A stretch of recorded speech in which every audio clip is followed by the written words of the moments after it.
Thank you, Mark, and the ICD team for putting all this together and for inviting me to participate. The topic I'm going to talk about is enabling African businesses to drive sustainable development. And before I get into it, I want to put some perspective to it. So as we probably know, back in the 1960s, when most African countries gained their independence, in most of them, their GDP, their economic growth, and especially if you measure it with the aspect of GDP per capita, it was the same as their counterparts in Asia, which also gained independence during almost the same time. Now, fast forwarding 50 or 60 years later, GDP per capita for most of the African countries is still at the level which is less than $1,000. And their counterparts in Asia, the Philippines, South Korea, Singapore, Vietnam, etc., are not the same as in my own country, Tanzania or Zambia or Ghana. We are still at the level which is 10 times lesser than our counterparts in Asia. And for some countries like South Korea, it's almost 25 times where we are in terms of GDP per capita. So what happened? Well, I might not have the best of answers to that, but in my personal opinion, which is based on the experience in the continent and my knowledge, which I've gained working with the private sector and sometimes engaging with the government, I'm on the opinion that Africans have been in the cycle of geographical and historical related issues, but also we have been making some poor economic choices as well as economic models. We have weak institutional capacities as well as poor leadership, and not only in the political space, but I think in the business space as well. Because as you might know, corruption is one of the major issues in Africa, and it's hampering our economic growth. Now, you can't pinpoint the issue of corruption only to the political leaders, because it takes two to tango. So people from the business will sometimes indulge themselves into issues of corruption, and then the chain of that impacts everyone. And as a result, is again poverty to almost all of us. So instead of focusing on proactively and smartly engaging and participating in the global trends of trade and investment and production, supply chain, basically different choices has been chosen in Africa. And in the mix of all these, there also has been some forms of economic reforms which have been championed and recommended by the international financial institution, the World Bank and IMF, as well as development partners. These reforms, coupled with the so-called African Rising, and yesterday we held, President Kufo also mentioned about it, but that was during the mid-1990s up to almost 3 or 5 years ago, when it was basically anchored on the demand of natural resources and commodity from China. So since that stopped, most of the African economies have been finding themselves in difficulties. And so whether the African Rising story, the failure to maximize on the potentials that were there in these, the past 15 years, or it's something related to economic reforms and all that. But this couldn't help us in Africa moving from the state of poverty. And again, in my opinion, these reforms were somehow, in most cases, not so much related to realities on the ground. They were not as inclusive as they can, and they were not as participatory as they could be. As a result, despite the GDP growth, for example, 5% and above for most of the African economies in the past 20 years, but GDP per capita, which indicates the quality of life of the people in an economy, has remained relatively low, and Africa as a continent has remained poor, despite the potentials that it has in terms of natural resources, but also the youth dividend, which also some of the people who talked about Africa, they mentioned about it. So what needs to happen then? Again, some of the speakers that spoke here in these past 3 days, who had a chance to comment on Africa, have commented on the possible solutions that, if they can be put into practice, might provide the way out. And I support some of the recommendations and propositions that have been put by some of us, but also I want to add a little bit of my voice into it. And in my view, clearly there's an urgent and great need for good leadership in Africa, whose focus should be more on strengthening institutional capacities. Yes, we need some strong leaders and all that, but then you need institutions that will sustain that good leader when they get out of the office. So we need good political institutions, good economic and financial institutions. We need good democratic institutions, and we need good justice dispensing institutions. And also, that kind of leadership, we also need them to focus on sustainable development. And part of it is good public finance management. It's an issue in Africa. So those kind of leaders is what are urgently needed.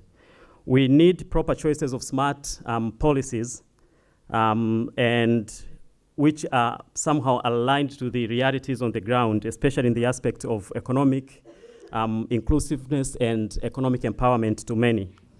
We also need stability, consistency, and certainty of policy implementation. We need deliberate efforts to pursue economic and business partnerships between government to government, but also government and private sector, as well as private sector to private sector, in order to bring the economic development that is highly needed. We also need to diversify our factors of production, the output that comes out of it. As I said, most of the growth that we have seen in the previous 2 decades, we are basically anchored on the commodity and natural resources demand from Africa. And they were not as inclusive. So most of the people were not part to it. That's why, yes, the GDP of 5, 7, for example, in my own country is one of the fastest growing economies not only in Africa, but in the world. We have been growing at 70% per annum over the past 20 years. But then if you look at the GDP per capita, it's still at around closer to $1,000, which in any measure is very, very low, meaning whatever the growth that we have seen, but if you distribute it among the 54 million people of Tanzania, then you can see its distribution of poverty among these people. And that has been the case. And also we need strong financial market institutions like the stock market and the ecosystem surrounding it. So institutional investors, fund managers, good stock brokers playing a role into these financial institutions so that they can be able to attract, mobilize, and intermediate both local and foreign capital so that it can be dispensed and used in enterprises, financing and growth, but also in financing development projects which are public sector related. So what kind of model will be able to deliver on some of these proposals that I'm putting here? I strongly believe that the best model will be the partnership, will be based on the partnerships, and especially a partnership between public and private sector operators, and I'll explain. And going back from where I started, coming from the East African region, which is among the fastest growing economies in the world, where GDP growth has been at the level of 5 to 7% in the past 2 decades, where a significant share of that growth comes from the agriculture sector, and somehow service sector, especially on the financials and telecommunication. But the great percentage of the agricultural activities are being done in a subsistence form, not commercial oriented kind of agriculture or farming. And they are also export-based, which export of primary products without major value addition into them. And the service sector is, as I said, it's skewed towards telecommunication as well as financial services, therefore touching the lives of the just handful few. And economists tells us that for us to get out of the level of poverty that we are in, we need to sustain a double-digit growth, at least for the next 10 years. And for that to happen, basically we need major change in the structure of our economies as well as the composition of GDP. To do so, we need to scale up our investment in infrastructure, which basically provides the foundation for economic growth. We also need to channel more capital investment into skills development, the human resources capacities, especially in the area of manufacturing value addition. And as it is, this will require an enormous amount of innovation as well as capital investments, which the government alone cannot provide. Hence the argument for a smart partnership between public and private sector. In the 2016, the McKinsey Global Institute published a study which indicates that the East African countries alone, the 5 countries, Tanzania, Kenya, Rwanda, Burundi, and now South Sudan, will need about $5.7 billion US in infrastructure spending for the next 12 years to be able to bridge the infrastructure gap which is in existence in that region. This number, as it is, the government alone cannot raise via taxes, cannot do it by borrowing. Therefore, this situation calls for a new and more innovative approach to public-private partnerships.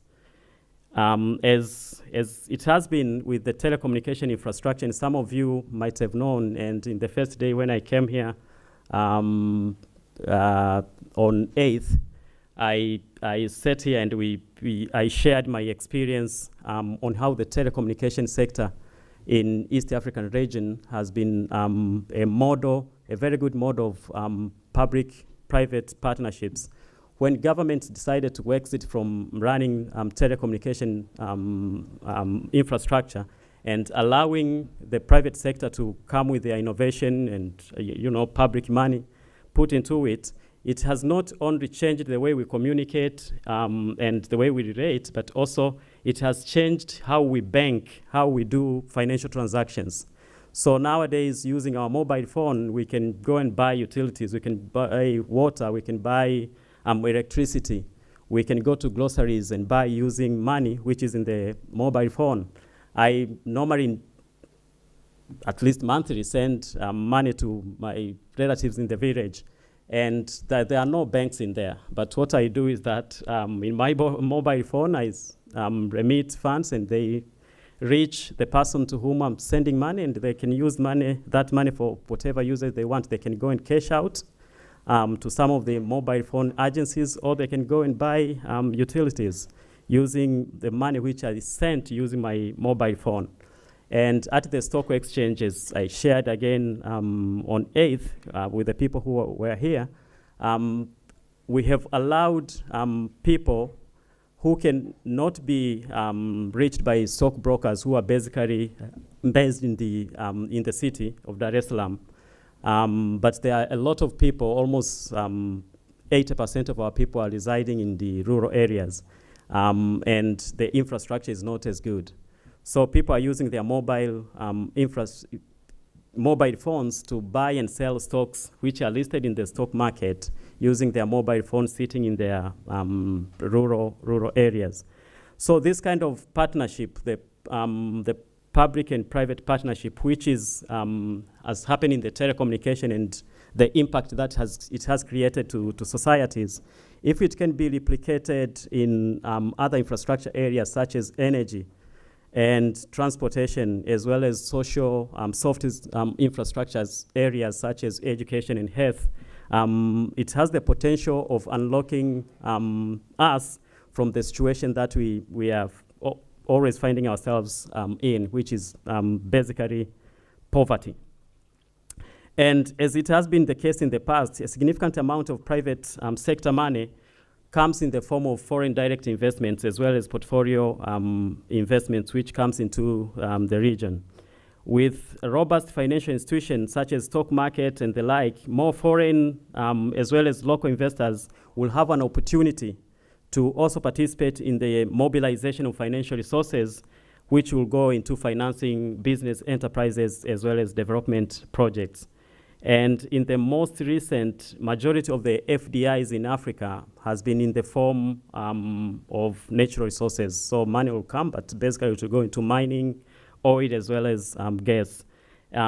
So what needs to happen in my proposal is that that might need to be, for us, we need to diversify into other more inclusive sectors such as manufacturing industries, agro-processing industries such as textile and food processing, which require low-skill employees. And that way, then, more people will have a chance to be included and participate in the economy. And as a result, wherever you measure the economic development, which is GDP per capita, then you will have that improved because more people have been included. So what have I just said? What I've just said is that Africa needs more partnerships. An economic model which is based on public-private partnership will be the best way to do it.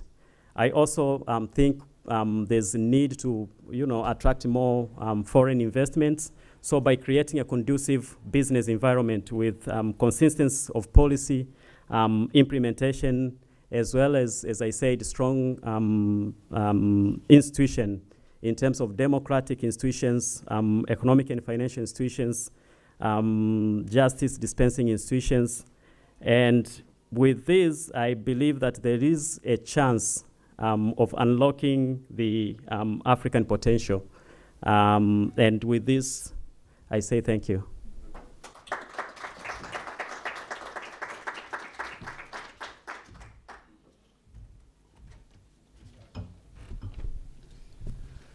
I follow very closely the speech of my friend and colleague, the Chief Executive of Dar es Salaam Stock Exchange. I noted the suggestion about the private-public partnership, which is a very, very important suggestion. And I think this suggestion applies everywhere.